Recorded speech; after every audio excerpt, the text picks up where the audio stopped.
Whether you are looking to buy or sell, celebrity realtor Yawar Charlie says no listing is impossible. Welcome. Good morning, and thank you for being here. Good morning. Thank you for having me. I'm actually glad you're here because there's such an opportunity in Chicago right now. There's a lot of gentrification going on, but the positives to gentrification is maybe you could possibly be a part of that movement in the city. So Chicago, I know, has one of the most undervalued markets here. What would be your assessment?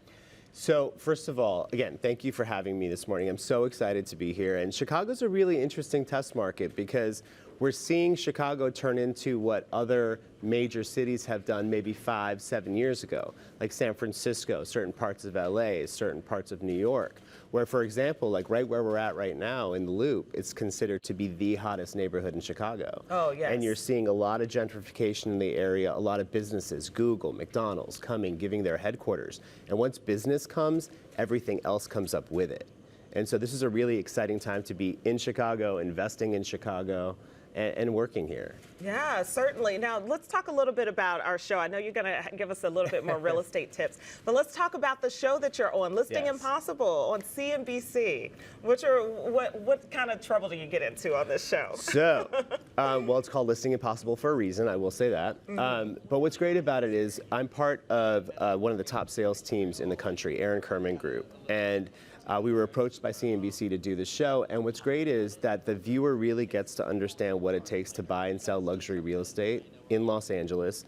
And it's called Listing Impossible for a reason. It's not easy. It can be challenging at times. So these are like some of the toughest places to sell, probably because they're so expensive, depending on where they are and the amenities that they offer. Exactly. And you know, you're going in and you're having honest conversations. We tell it like it is. So, you know, an owner of a $30 million house may not want to know that the $2 million they spent on curtains or tile work or furniture has to go, and that we have to change things up. And so it's a process, it's a journey, and the viewer really gets to see what it takes to sell a challenging home. So do you focus on the buyer or the seller then? Both. Okay. Yes, both. Mainly it's the listings. So we come in and it's things that haven't sold that are problematic, and we come in, repackage, retool, and relaunch it in hopes that it sells. And then we also work with buyers to figure out, can we find that right buyer for the space? And it's reality TV, so it has to be somewhat entertaining.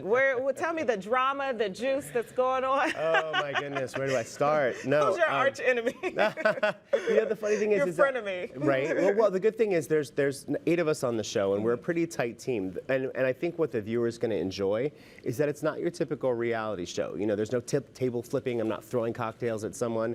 There's drama, but it's organic because, you know, you're dealing with people's biggest investment, and sometimes, you know, there's emotions tied up. This is not, you know, we don't work in a business where it's emotion free. Yeah. And it doesn't matter if it's a $300,000 house or a $30 million house. It took someone time, money, and effort to get that space. And when you're going in, you got to be gentle with them. So the drama that you see, there's plenty, but it takes place because of the house. It's all so competitive. We have to wrap right now, but is there one tip that you can leave for buyers and sellers out there? Absolutely. So my biggest tip for anyone looking to sell their home is that you have got to pare down.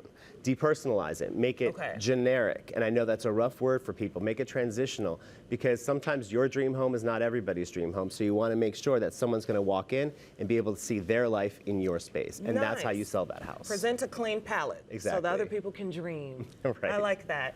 Make sure you check out Listing Impossible or YawarCharlie.com to get more real estate advice. Oh, man, you can follow his journey and all the things that he's working on.